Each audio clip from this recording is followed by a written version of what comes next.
तीसरी कक्षा की विजुअल आर्ट्स यानी दृश्य कला की एक किताब सुनने में बहुत ही साधारण सी बात लगती है ना? लेकिन यकीन मानिए आज के इस एक्सप्लेनर में हम इस किताब के पन्नों से कुछ ऐसा खंगालने वाले हैं जो दुनिया को देखने का नजरिया ही बदल दे। ये सिर्फ बच्चों को चित्र बनाना सिखाने वाली कोई आम किताब नहीं है, बल्कि ये एक बहुत ही गहरा दार्शनिक सबक है कि इंसानी अनूठेपन को, हमारी उस खासियत को कैसे पहचाना जाए। तो चलिए इस दिलचस्प सफर पर चलते हैं और देखते हैं कि कैसे कला की असली शुरुआत हमारे आसपास के लोगों को करीब से देखने से होती है। इस शुरुआती आर्ट एजुकेशन की सबसे शानदार बात यही है कि ये रचनात्मकता के बीज कैसे बोती है। जरा इस मजेदार कोलाज को देखिए।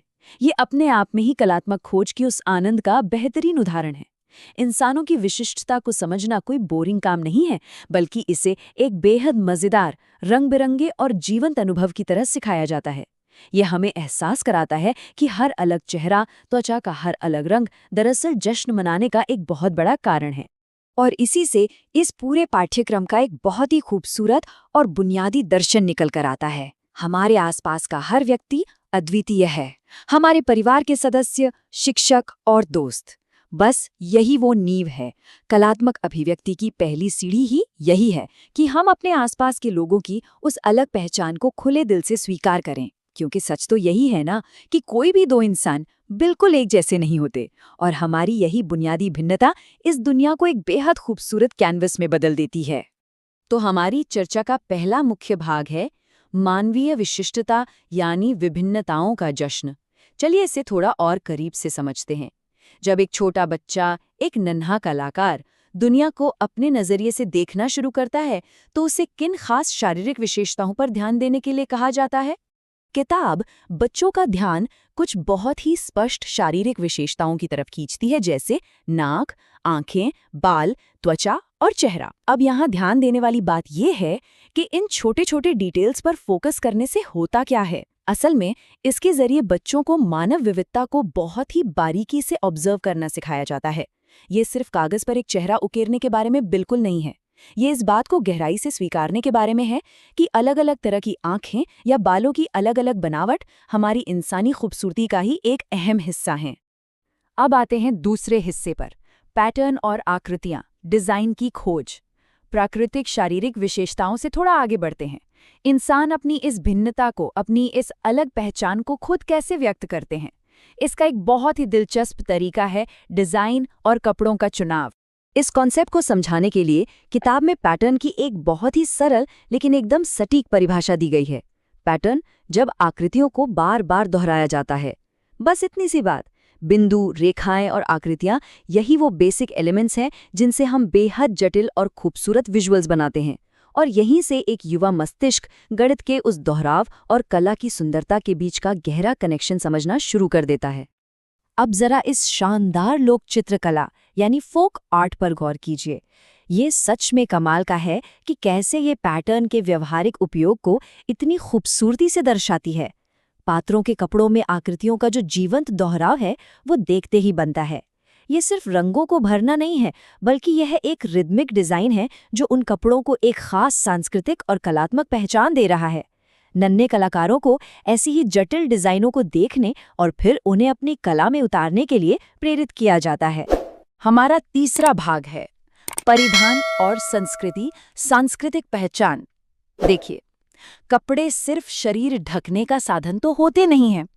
इस स्रोत सामग्री में कपड़ों को व्यक्तिगत अभिव्यक्ति और एक बहुत ही समृद्ध सांस्कृतिक पहचान के कैनवस के रूप में दिखाया गया है। यहाँ हम दो अलग अलग कला माध्यमों के बीच एक बहुत ही प्रासंगिक और दिलचस्प तुलना देख रहे हैं। एक तरफ 2D पेंटिंग में पैटर्न वाले कपड़े हैं और ठीक उसके बगल में लकड़ी की गुड़ियों पर उकेरी गई 3D पारंपरिक पोशाकें हैं। ये तुलना बहुत ही साफ तरीके से इस बात पर प्रकाश डालती है कि कैसे एक ही सांस्कृतिक परिधान को अलग अलग कला रूपों में बिल्कुल अलग नजरिए से समझा और दर्शाया जा सकता है।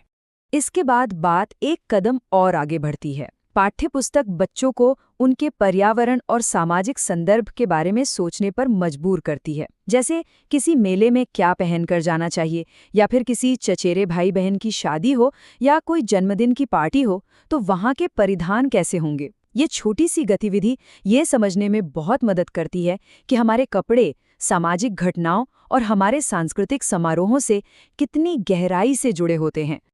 और अब आखिरी हिस्सा, नई कल्पना, चेहरे और हाथों की कला।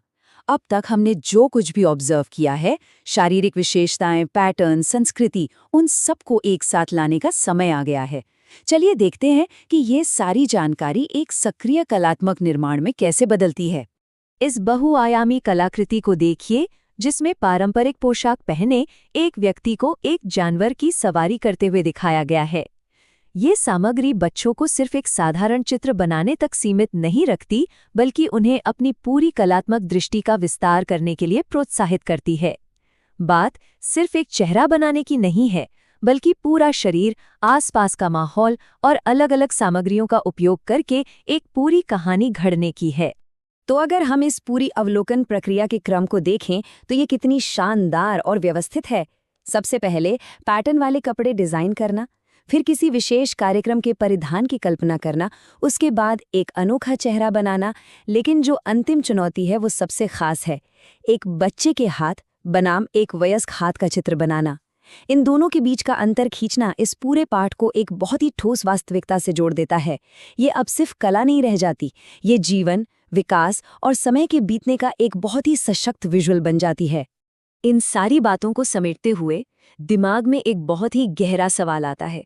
सोचिए जरा, दुनिया कितनी अलग दिखती अगर हम सभी वयस्क भी एक दूसरे को तीसरी कक्षा के उस छोटे कलाकार की तरह उसी उत्सुक और पैटर्न खोजने वाली नज़र से देखते। शायद तब हम एक दूसरे की भिन्नताओं का सम्मान करना फिर से सीख जाते, है ना? इस बुनियादी कला शिक्षा में जिज्ञासा और अनूठेपन की जो सराहना सिखाई जाती है, वो उम्र के हर पड़ाव पर हमारे लिए एक बहुत ही महत्वपूर्ण सबक है। उम्मीद है आपको ये नज़रिया पसंद आया होगा। आज के इस एक्सप्लेनर में हमारे साथ जुड़ने के लिए आपका बहुत बहुत धन्यवाद। ऐसे ही एनसीईआरटी बुक्स के टॉपिक्स के लिए इस चैनल को सब्सक्राइब करिए। साथ में इस वीडियो को लाइक करें और आपके दोस्तों के साथ शेयर करिए, जिससे वो भी इस सब्जेक्ट में आप जैसे अच्छे मार्क्स पा सकें।